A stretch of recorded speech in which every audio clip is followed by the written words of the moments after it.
दोस्तों, सावन का महीना 2025 11 जुलाई दिन शुक्रवार के दिन से शुरू होकर और 9 अगस्त तक रहेगा। सावन का पहला शुक्रवार यानी 11 जुलाई मां लक्ष्मी के आने का संकेत देता है। कई शुभ वर्षों के बाद आकर के ऐसा विशेष और दुर्लभ महासंयोग है 11 जुलाई 2025 का सावन, जो कि 11 जुलाई को सावन शुरू हो रहे हैं और इधर 11 जुलाई के दिन ही सावन शुक्रवार का दिन पड़ेगा। इस दिन खरीदारी का विशेष महत्व होता है।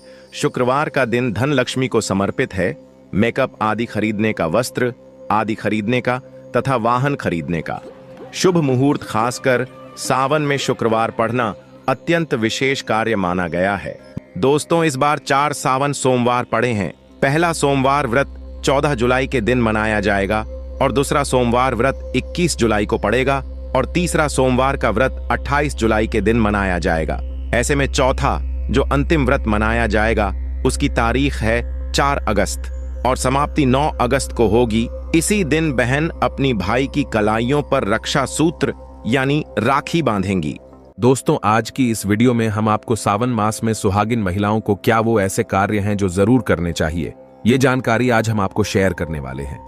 सावन का महीना सुहागिनों तथा कुंवारी कन्याओं के लिए ही शुभ माना जाता है। सुहागिनों की पैर की एड़ी से लेकर और सर तक के भाग को सावन में अहम भूमिका माना जाता है, पवित्र माना जाता है। सुहागिनों का झूला झूलना, वर्षा आदि में स्नान करना सर्वश्रेष्ठ माना जाता है। दोस्तों, सावन का महीना बहुत ही पवित्र महीना होता है। सावन का पवित्र महीना भगवान भोलेनाथ और माता पार्वती का मास होता है। सावन का महीना गंगा जल की तरह पवित्र माना जाता है और इस पवित्र सावन के महीने में जो भी भक्त सच्चे भाव से, सच्चे मन से मैया पार्वती भोलेनाथ की शरण में जाते हैं, उनकी हर मनोकामनाएं, हर इच्छाएं भोलेनाथ और माता पार्वती जरूर पूरी करते हैं और करें भी क्यों ना। आखिर हम सब माता पार्वती और भोलेनाथ की ही संतान हैं। सावन मास में आपको ज्यादा कुछ करने की जरूरत नहीं है। मात्र पवित्र शिवलिंग पर 1 लोटा जल अर्पित करने से भगवान भोलेनाथ आपके सभी संकटों को समाप्त करते हैं। शिव पुराण में बताया जाता है कि सावन के पवित्र महीने में घर परिवार में किसी एक सदस्य को एक तांबे के लोटे में जल भरकर और उसमें थोड़ा गंगा जल और कोई भी एक लाल पुष्प शिवलिंग पर चढ़ाने से भोले बाबा आपको धन से माला माल कर देते हैं। क्योंकि सावन मास में भगवान शिव धरती पर आकर अपने हर भक्त के घर में वास करते हैं। अगर आपके पास समय न हो तो घर में किसी भी महिला को 1 लोटा जल अवश्य अर्पित करना चाहिए। दोस्तों, भोले बाबा सच्ची भक्ति के भूखे हैं। वो आपसे कुछ नहीं मांगते। सच्ची भावना और सच्चे दिल से अगर आप उन पे जल भी अर्पित करते हैं तो महादेव आपके घर में अपना स्थान बना लेते हैं। बढ़े से बढ़े राक्षस को भी भगवान शिव ने दर्शन दिए हैं। हम तो फिर भी एक मामूली से इंसान हैं और हम रक्षक की तरह बुरे स्वभाव के भी नहीं हैं, तो हमें तो महादेव की कृपा जरूर मिलेगी। बस मन में ईश्वर के प्रति लगाव, सच्ची आस्था, प्रेम भाव होना चाहिए। द हार्ट इज गोल्ड होना चाहिए। तभी ही महादेव का विशेष फल और हमें सिद्धि की प्राप्ति होती है। शास्त्रों के अनुसार कहा जाता है कि अगर आपके माता पिता नहीं हैं तो आप भगवान शिव को अपने माता पिता सच्चे हृदय से एक बार मान के तो देखिए, वो आपकी हर इच्छा अवश्य पूरी करेंगे, क्योंकि शिव जगत पिता हैं। एक बार आप सच्चे हृदय से पुकार कर तो देखिए, शिव दौड़े चले आएंगे। दोस्तों, अगर आप शिव से प्यार करते हैं तो सच्चे हृदय से कमेंट बॉक्स में लिखे ओम नमः शिवाय भगवान शिव के लिए 1 लाइक तो बनता है और हमारे चैनल को सब्सक्राइब करके बेल आइकन जरूर दबाइएगा।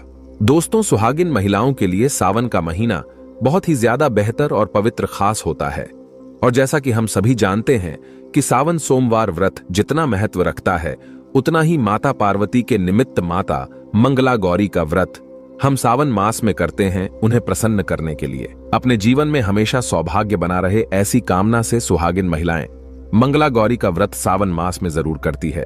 दोस्तों, सावन मास में माता पार्वती की उपासना से आपके जीवन में सुख सौभाग्य बना रहता है। यह सुख सौभाग्य कोई मामूली सुख सौभाग्य नहीं होता। कभी ना खत्म होने वाला धन, कभी ना खत्म होने वाला यश, कीर्ति, वैभव प्राप्त होता है। पति की उन्नति, तरक्की, उनकी आयु दीर्घायु होती है। जहां आपके पति 70 साल जीने वाले होंगे तो उनकी उम्र और गुना बढ़ जाती है। संतान सुख की प्राप्ति होती है। जिन माताएं बहनों के संतान नहीं हो रही थी वह भी हो जाएंगी। घर में सुख समृद्धि बनी रहती है। दोस्तों, सावन के मास में सभी भगवान भोलेनाथ माता पार्वती की शरण में रहते हैं, लेकिन सुहागिन महिलाओं के लिए कुछ ऐसे कार्य हैं जो पति की उन्नति, तरक्की के लिए उन्हें जरूर करने चाहिए। दोस्तों, आज हम आपको एक एक करके उपाय बताने वाले हैं। संपूर्ण जानकारी के लिए वीडियो को अंत तक जरूर देखिएगा। सबसे पहले श्रावण मास में सुहागिन महिलाओं को क्या करना चाहिए, आइए जानते हैं। दोस्तों, सावन मास में भोलेनाथ की पूजा आराधना के साथ साथ माता पार्वती की पूजा आपको हर रोज करनी चाहिए। वो भी पूरे सावन मास आप करें, आप कोई व्रत करें या ना करें, लेकिन हर रोज माता पार्वती को अगर सावन मास में आप सिंदूर और एक लाल फूल भी अगर आप अर्पित कर देते हैं तो आपके सुहाग की माता हमेशा रक्षा करती है। किसी भी प्रकार की अगर पति को स्वास्थ्य संबंधी समस्या है तो आपको यह कार्य तो जरूर ही करना चाहिए। माता पार्वती कभी अपने भक्त को निराश नहीं करती। दोस्तों, माता को एक लाल फूल अर्पित करें। रोजाना गुड़हल का फूल हो तो बहुत ही अच्छा रहेगा और लाल सिंदूर रोज माता को अर्पित करें और फिर अपनी मांग में भी जरूर भरें। ये कार्य आपको करना ही करना चाहिए और ये उपाय सभी के लिए है। दोस्तों, अब जानते हैं दूसरा कार्य सावन के महीने में आपको और हर सभी सुहागिन महिला को ये जरूर करना चाहिए। देखिए दोस्तों, ये सावन मास है, हरियाली का मास है, बारिश का मौसम भी होता है, हर तरफ हरा ही हरा इस समय दिखाई देता है। यानी साफ साफ कहा जाए तो इस मौसम को प्यार का महीना भी कहा जाता है और ऐसे में हरे रंग का सावन के महीने में बहुत विशेष महत्व होता है। दोस्तों, ऐसे में सावन के मास में सुहागिन महिलाओं को हरी चूड़ियां, हरे कपड़े जरूर पहनने चाहिए। ऐसा करने से आपसे माता पार्वती भोलेनाथ बहुत प्रसन्न होते हैं और उन्हें सदा सौभाग्यवती रहने का आशीर्वाद देते हैं, उनके पति को दीर्घायु रहने का आशीर्वाद देते हैं। दोस्तों, इसीलिए आपको सावन के महीने में हरे रंग का उपयोग जरूर करना चाहिए। चूड़ियों में करें, कपड़ों में करें, पर हरे रंग का इस्तेमाल जरूर करें। ऐसे में आप भगवा रंग भी पहन सकते हैं। लाल, पीला, हरा, गुलाबी तथा लाल रंग बहुत ही शुभ और पवित्र माना जाता है। इससे माता पार्वती अति प्रसन्न होती हैं। लेकिन याद रहे, सावन के पवित्र महीने में काला वस्त्र तथा सफेद रंग का कपड़ा सुहागिन महिलाओं को नहीं पहनना चाहिए। सुहागिन महिलाओं के लिए ये रंग अशुभ माना जाता है। हमारे वेदों के अनुसार जब से हमारी सृष्टि की संरचना हुई है तभी से वधू को शादी में लाल जोड़ा ही पहनाया जाता है। लाल, हरा, गुलाबी, मेहरून, ऑरेंज कलर, यह सब शादी के जोड़े में वधू को पहनाया जाता है।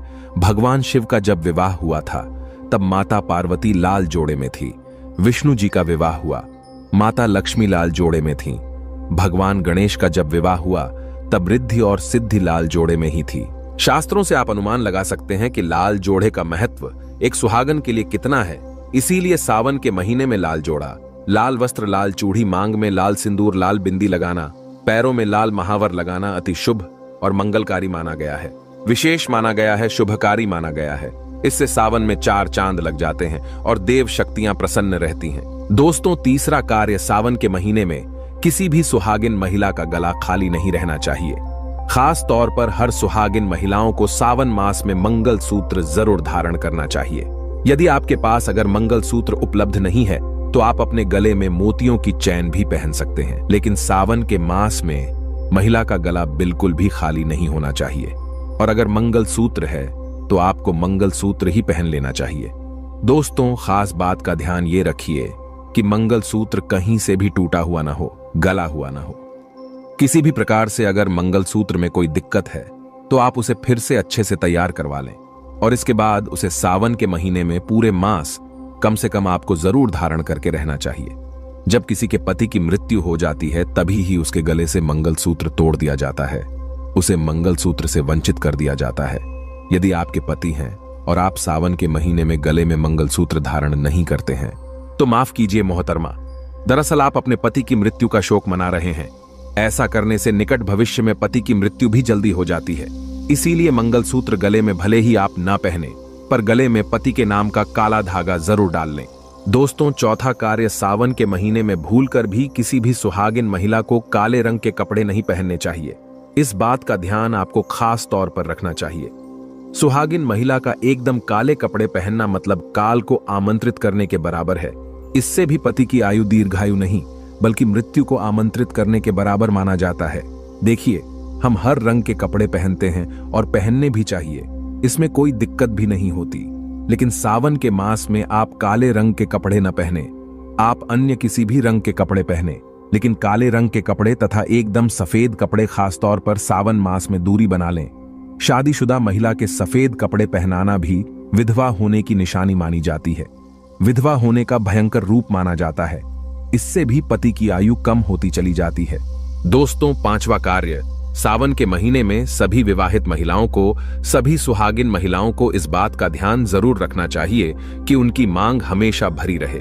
दोस्तों, सावन के महीने में सुहागिन महिलाओं को अपनी मांग कभी खाली नहीं रखनी चाहिए। जो भी सिंदूर आप लगाते हैं, कोशिश तो ये करनी चाहिए कि जो आपके सुहाग का सिंदूरी का सिंदूर है, सावन मास में आप थोड़ा वो भी लगाएं। अगर आप वो पीला सिंदूर नहीं लगा सकते हैं तो आप कोई भी लाल सिंदूर अवश्य लगाएं। अगर आप ऑफिस जाते हैं तो ऐसे में जो भी सिंदूर आप लगाते हैं वो जरूर लगाएं। सावन मास में अपनी मांग कभी खाली न रखें, ऐसा करना अशुभ होता है, तो आप इस बात का भी जरूर ख्याल रखिएगा।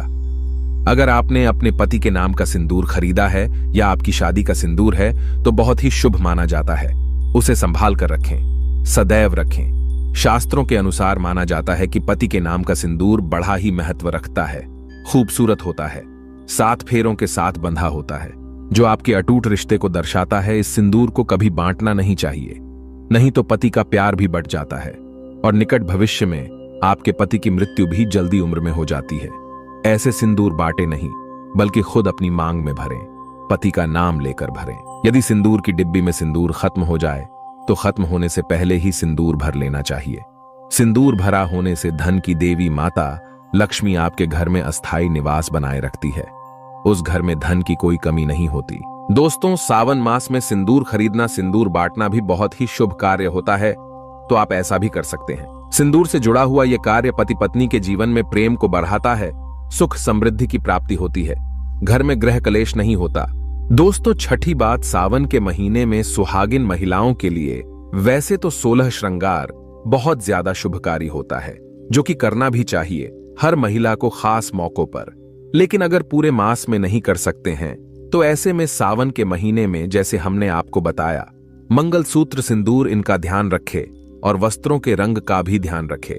जो भी आप कपड़े पहनते हैं तो काले रंग के न पहने, उसी प्रकार से आप अपने पैरों में बिछिया और पायल आपको सावन मास में जरूर पहननी चाहिए।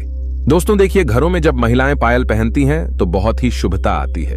पायल में जो घुंघरू होते हैं उनसे घर में पॉजिटिविटी बढ़ती है और उनकी आवाज से माता लक्ष्मी प्रसन्न होती है, माता पार्वती प्रसन्न होती है और स्वयं आपके घर पधारती है, आपके पति को आशीर्वाद देती हैं। तो ऐसे में सावन मास में आपको जरूर करना चाहिए। आपके ऐसा करने से धन धान्य की कमी नहीं होती, तो ऐसे में खासकर अपने पैरों में बिछुआ और पायल जरूर पहनकर रखे, नहीं तो सावन का पवित्र महीना अधूरा माना जाएगा। सावन में श्रृंगार करना सुहागिनों की बड़ी अहम भूमिका रही है। दोस्तों, 7वां कार्य सावन के महीने में सुहाग, जैसे कि हमने बताया कि सुहाग की सामग्री को खरीदना बहुत ही शुभ कार्य होता है। आप अपने लिए जितना हो सके सुहाग की सामग्री खरीदें और हो सके तो सावन के पवित्र महीने में सुहाग की सामग्री दान अवश्य करें। आप चाहें तो रिश्तेदारों में बांटे, पड़ोसियों को बांटे तथा अपने परिवार में बांटे। बढ़े से बढ़ा अमीर व्यक्ति भी सावन के महीने में सुहाग की सामग्री बांटते हैं। बड़ा शुभ लाभ प्राप्त होता है। इससे घर की प्रगति होती है, उन्नति होती है, पति की आयु बढ़ती है, पति पत्नी का रिश्ता अमर हो जाता है, प्रेम का असीम सुख प्राप्त होता है। माता पिता भी अपने संतान के सुख के लिए सुहाग की सामग्री दान कर सकते हैं या गिफ्ट के तौर पर दे सकते हैं, पर शर्त यह है कि नई सामग्री, नए नए आभूषण, नए नए श्रृंगार आदि होने चाहिए। इससे भोले बाबा और माता पार्वती अति प्रसन्न होते हैं और देते हैं खुश होकर सुख समृद्धि वैभव का वरदान। अन्य लोगों को सुहाग की सामग्री जैसे सिंदूर, बिंदिया, हरी भरी चूड़ियां, बिछुआ, पायल, इस प्रकार की चीजें आपको ज्यादा से ज्यादा लोगों को दान देनी चाहिए या फिर उपहार में देना चाहिए। लेकिन याद रहे, अपने खुद का मेकअप कभी किसी को दान न करें और न ही किसी को दें। श्रृंगार आप नया ही खरीदे और बांटे। दोस्तों, 8वां सावन के महीने में, मेहंदी सावन के महीने में हर विवाहित महिला को, बल्कि सभी को, और हाथों पर मेहंदी तो कुंवारी कन्याएं भी लगाती हैं। आपको बता दे, हाथों पर मेहंदी किसी भी महिला को जरूर रचवानी चाहिए। ऐसा करना बहुत ही शुभ माना जाता है। माता पार्वती का आशीर्वाद प्राप्त होता है। ऐसी सभी चीजें सुहाग की निशानी होती हैं और सावन के मास में माता पार्वती की पूजा व आराधना के साथ साथ अगर हम इन कार्यों को करते हैं तो इससे माता हम पर प्रसन्न होती है और हमें मनचाहा आशीर्वाद देती हैं। दोस्तों, ऐसे में आपको ये सभी 8 कार्य करने हैं, जो कि बहुत ही छोटे छोटे हैं और बहुत ही सरल और आसानी से आप कर भी सकते हैं। लेकिन ध्यानपूर्वक सावन के महीने में सभी सुहागिन महिलाएं इन कार्यों को जरूर कर लें, नहीं तो सावन का पवित्र महीना अधूरा माना जाएगा। यह पवित्र त्योहार इसके बिना रूखा रूखा माना जाता है। आपका व्रत भी इसके बिना अधूरा रह जाएगा। सावन में छोटी छोटी कन्याओं को चूड़ियां भेंट करने से, बिंदी भेंट करने से, पायल भेंट करने से, कंगा भेंट करने से और अपने हाथों से खुद उनकी कलाइयों में चूड़ियां पहनाने से 9 देवी अर्थात ब्रह्मांड की देवी प्रसन्न होती हैं। माता लक्ष्मी, माता काली, माता सरस्वती, तीनों देवियों का भरपूर आशीर्वाद प्राप्त होता है। भगवान भोले बाबा की कृपा बरसती है, माता पार्वती की कृपा बरसती है। लक्ष्मी दोनों हाथों से धन की वर्षा करती है। कन्याओं में साक्षात देवी मां बसती है। तो अगर कृपा पाना है तो सावन में छोटी छोटी कन्याओं को यह चीजें भेंट अवश्य करें। यह मौका हाथों से मत जाने देना। साल में एक ही बार आता है, सावन का पवित्र महीना, तो कन्याओं को अवश्य बांटे। ये सभी सामग्री आपका बेड़ा पार लग जाएगा। आपके कई पाप समाप्त हो जाएंगे। कन्याओं को ये सभी सामग्री बांटने से आपके कई तीर्थ यात्रा पूर्ण माने जाते हैं। 100 यज्ञ करने के बराबर, गंगा स्नान करने के बराबर, गौदान करने के बराबर, गाय माता को भोजन करने के बराबर ही माना जाता है। दोस्तों, आपके सभी कष्ट दूर हो जाएंगे। दोस्तों, ऐसे में हम जानते हैं सावन के इस पवित्र महीने में कौन सी गलती नहीं करनी चाहिए जिससे कि शिव नाराज न हो। और सावन व्रत में ये फल तो कभी मत खाना, नहीं तो भगवान भोले बाबा आपसे क्रोधित हो सकते हैं। आपका व्रत टूट सकता है। आइए जानते हैं कुछ ऐसी सावधानियां जिसे भूलकर भी नहीं करना चाहिए। दोस्तों, नंबर 1, शास्त्रों में कहा गया है कि व्रतधारी को उधार मांगकर फल आदि नहीं खाने चाहिए। इससे पाप लगता है और व्रत अधूरा रह जाता है। सोमवार का व्रत हो या कोई भी व्रत क्यों ना हो, पड़ोसियों से मांगकर भी व्रत आदि में फल वगैरह नहीं खाने चाहिए। व्रत में उधार मांगकर खाने से व्यक्ति का व्रत झूठा हो जाता है। ईश्वर की शरण में आने पर व्यक्ति को झूठ नहीं बोलना चाहिए, कर्ज नहीं लेना चाहिए, चुगली आदि नहीं करनी चाहिए, उधार मांगकर भी नहीं खाना चाहिए। अगर आपको कोई अपनी मर्जी से खाने के लिए व्रत में कुछ देता है तो उसे आप खा सकते हैं, लेकिन व्रत में कम से कम उधार मांगकर फल आदि नहीं खाना चाहिए। इससे पाप लगता है और व्यक्ति की पवित्रता भंग हो जाती है। दोस्तों, नंबर 2, सोमवार का व्रत हो या सावन का व्रत, आपको नाशपाती नहीं खाना चाहिए। दरअसल इस फल का नाम नाश यानी नाश करने वाला होता है, इसलिए इस फल को व्रत में नहीं खाना चाहिए। व्रत आदि को छोड़कर किसी और दिन आप कभी भी खा सकते हैं, लेकिन अगर जिस दिन आपका व्रत हो उस दिन नाशपाती का सेवन नहीं करना चाहिए। भगवान को भी नाशपाती नहीं चढ़ाना चाहिए। दोस्तों, नंबर 3, कुत्तू या सिंगाड़े का आटा खाने से भी आपका व्रत टूट सकता है। आपको बता दें, लंबे समय से रखा हुआ आटा आपका व्रत भंग कर सकता है। दरअसल पुराने आटे में घुन आदि कीड़े वगैरह पड़ जाते हैं जो ठीक तरह से दिखाई भी नहीं देते। ऐसा आटा खाने पर दरअसल आप मांस का सेवन करते हैं और व्रत में कीड़े खाना घोर पाप के बराबर माना गया है और आपका व्रत भी भंग हो जाता है। व्रत में ताजा आटा खाना चाहिए। लंबे समय से रखे हुए आटे में कीड़े पड़ जाते हैं, ऐसा कभी न करें। व्रत हमेशा शुद्धता में ही रखना चाहिए। सावन का महीना बड़ा ही पवित्र महीना माना गया है, इसीलिए ये 5 चीजें भगवान शंकर के पास कभी न रखे। तो चलिए जानते हैं। दोस्तों, नंबर 1, जहां रखा हो शिवलिंग या महादेव की कोई भी प्रतिमा तो वहां पर भूलकर भी चप्पल जूते लेकर नहीं जाना चाहिए। जरा सोचिए, जब आपके कमरे में कोई चप्पल लेकर प्रवेश करता है तो आपको कितना क्रोध आता है। इसी कारण महादेव भी आपसे नाराज हो जाते हैं और आपको मिलने वाला फल नष्ट हो जाता है। ऐसे में मंदिर में नंगे पांव ही प्रवेश करना चाहिए, क्योंकि चमड़े की चप्पल हमेशा अशुद्ध रहती है। इससे देव शक्ति नाराज होती है। दोस्तों, नंबर 2, अक्सर महिलाओं को मासिक धर्म आ जाता है और वो बिना किसी को बताए पूजा पाठ कर लेती है, जो कि शास्त्रों में वर्जित माना गया है। इस समय महिलाओं को जानकर भी अनजान नहीं बनना चाहिए। अगर आपको मासिक पीड़ा है तो घर के बने मंदिर में या बाहर बने मंदिर में कभी प्रवेश नहीं करना चाहिए। इससे देव शक्तियां नाराज होकर आपसे क्रोधित हो सकती है। ऐसे समय में शिवलिंग को छूना घोर पाप के बराबर माना गया है। जरा सोचिए, ऐसी अवस्था में जब महिला को बुरा लगता है तो ईश्वर को कितना बुरा लगेगा। इसीलिए महिलाओं को ऐसी अवस्था में मंदिर यात्रा, घर में पूजा पाठ, भगवान की प्रतिमा को छूना या तुलसी में पानी भी नहीं डालना चाहिए। तुलसी का पौधा भी सूख जाता है। जब देव शक्तियां नाराज होती है तो लाजमी है कि घर में कंगाली और गरीबी, लड़ाई झगड़े होने लगते हैं। ऐसा कभी मत करना। दोस्तों, नंबर 3, शास्त्रों में बताया गया है कि जहां होता है शिवलिंग तो वहां पर सभी शक्तियां सक्रिय रहती है। अगर घर में होता है शिवलिंग तो वह व्यक्ति महादेव की कृपा सदैव पा लेता है। वास्तुशास्त्र के अनुसार शिवलिंग से हर वक्त ऊर्जा का संचार होता रहता है, इसीलिए शिवलिंग पर जलधारा हमेशा होनी चाहिए जो ऊर्जा को शांत रखता है। कुछ लोग अपने घर में शिवलिंग तो रख लेते हैं लेकिन वो 1 हफ्ते के बाद जल चढ़ाते हैं, जो कि बिल्कुल भी अच्छा नहीं माना जाता। अगर आप जल नहीं चढ़ा सकते तो आप अपने घर में शिवलिंग स्थापित कभी ना करें, जो कि गरुड़ पुराण में बताया गया है। इससे उल्टा घर में विनाश होता है। दोस्तों, नंबर 4, शास्त्रों में बताया गया है कि तुलसी और महादेव का बैर माना गया है। इसी कारण तुलसी में शिवलिंग और गणेश की प्रतिमा को नहीं रखा जाता। कई लोग जाने अनजाने में शिवलिंग को तुलसी में रख देते हैं और घर में परेशानियां आना शुरू हो जाती हैं। इससे महाशक्तियां क्रोधित हो जाती हैं। शिवलिंग पर तुलसी भी नहीं चढ़ाना चाहिए। तुलसी में और शिवलिंग में कुछ दूरी होनी चाहिए। दोस्तों, नंबर 5, घर का मंदिर या बाहर का मंदिर।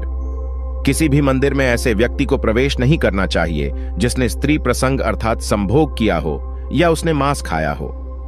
अगर आप शारीरिक रूप से गंदे हैं तो मंदिर के आसपास भी नहीं जाना चाहिए। घर के बने मंदिर में कोई कपड़ा आदि डाल देना चाहिए। जरा आप ही सोचिए, क्या आप मांस खाकर या स्त्री के साथ शारीरिक संबंध बनाकर भगवान के पास जाएंगे और क्या वो आपसे प्रसन्न होंगे? बिल्कुल भी नहीं। वो आपसे क्रोधित हो सकते हैं और आपसे नाराज हो जाएंगे। शास्त्रों में इसे घोर पाप माना गया है। इससे व्यक्ति नरक में जाता है। ऐसा दुष्ट स्वभाव मनुष्य की बर्बादी का कारण माना गया है। ऐसा न करें। ईश्वर के सामने हमेशा नहा धोकर मन पवित्र लेकर ही जाना चाहिए।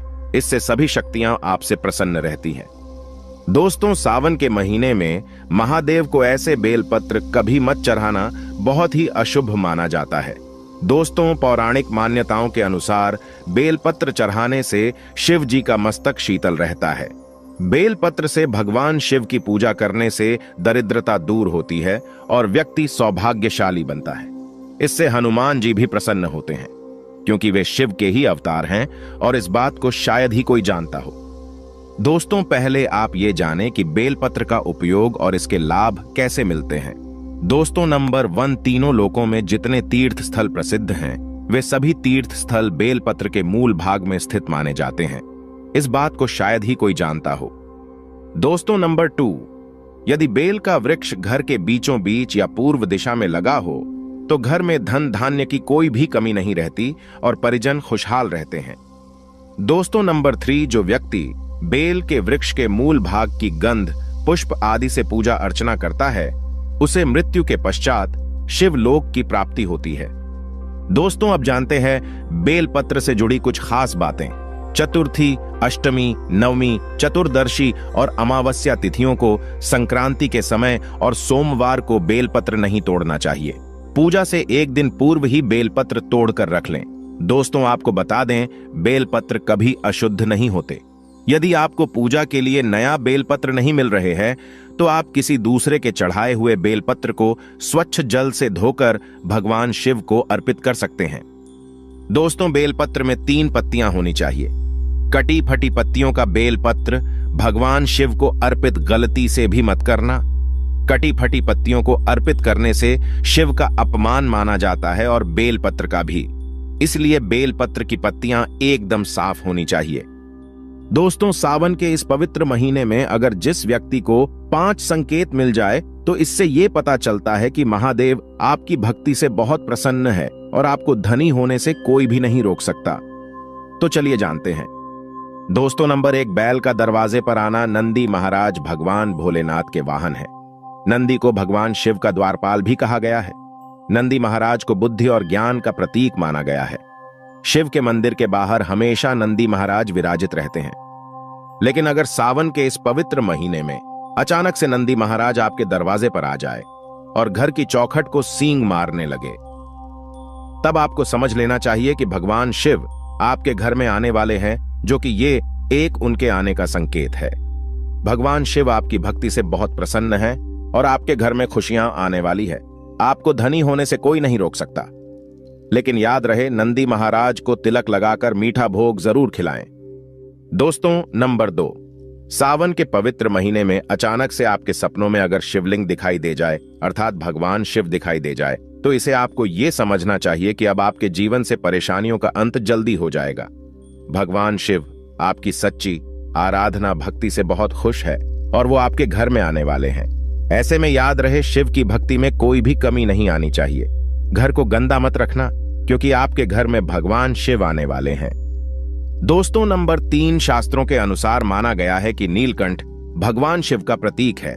अगर आपके घर में सावन के महीने में नीलकंठ छत पर आकर बैठ जाए तो उसे भूल कर भी मत भगाना, क्योंकि यह भगवान शिव का प्रतीक माना गया है। ऐसे में आपको खुश होना चाहिए, क्योंकि भगवान शिव आपकी भक्ति से बहुत खुश है। शास्त्रों में बताया गया है कि नीलकंठ अगर मनुष्य के घर पर आकर बैठ जाए तो साक्षात घर में महाशिव के आने के संकेत माने गए हैं। अब आपके बुरे दिन जाने वाले हैं। कहते हैं श्री राम ने इस पक्षी के दर्शन करने के बाद ही रावण पर विजय प्राप्त की थी। दोस्तों, नंबर 4, सावन के पवित्र महीने में अचानक से घर में काला सांप निकल आए तो बहुत ही शुभ माना गया है। इसे बिल्कुल भी न मारे, ये भगवान शिव के आने का संकेत है। जिनकी भक्ति से महादेव प्रसन्न होते हैं, तब महादेव किसी खास अवसर पर ही अपने दर्शन देते हैं। सावन का महीना बहुत ही पवित्र महीना माना गया है। यही वो महीना है जिसमें भगवान शिव धरती पर आते हैं और उसी घर में अपना वास बना लेते हैं जो सच्चा भक्त होता हो। सपनों में किसी मंदिर में नाग नागिन का जोड़ा देखना बहुत ही शुभ माना गया है। ये घर में शिव के आने के संकेत हैं। अब आपको खुश होने की जरूरत है।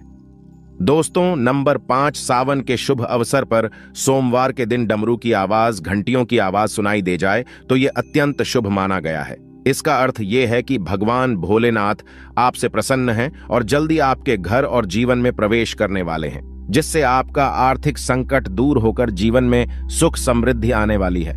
महादेव आपसे बहुत खुश है। दोस्तों, अब जानते हैं सावन के पवित्र समय में मंदिर में घंटी क्यों बजाई जाती है, घंटा क्यों बजाया जाता है, ताली क्यों बजाई जाती है। मंदिर के अंदर कारण क्या है? शंकर के मंदिर में घंटी क्यों बजाई जाती है?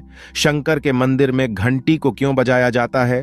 ताली को बजाना क्यों ना करा जाता है? शिव मंदिर में किस लिए करा जाता है?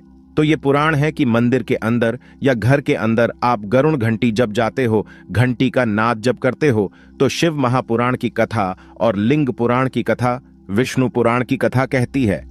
मात्र घंटी का नाद कर देने से जितने भूमि पर तीर्थ है, जितने साधक साधना कर रहे होते हैं, जितने तप कर रहे होते हैं, जितनी पवित्र नारी स्त्री का पालन कर रही होती है, जितने दान हो रहे होते हैं, कुछ समय पर जिस समय तुमने घंटी बजाई है उस पल वो सारे पुण्य घंटी का नाद करते से तुम्हारे खाते में आ जाते हैं। शंकर जी के मंदिर में जाकर ताली का नाद किया जाता है। ताली शिव मंदिर में क्यों बजाई जाती है? मंदिर में जितने भी बैठे होंगे, जो भजन कर रहे होंगे, जो साधना कर रहे हैं, अभिषेक कर रहा है, पूजन कर रहा है, 3 बार ताली बजाने से उनका सारा का सारा पुण्य हमारे खाते में आ जाता है, खींचा चला आता है।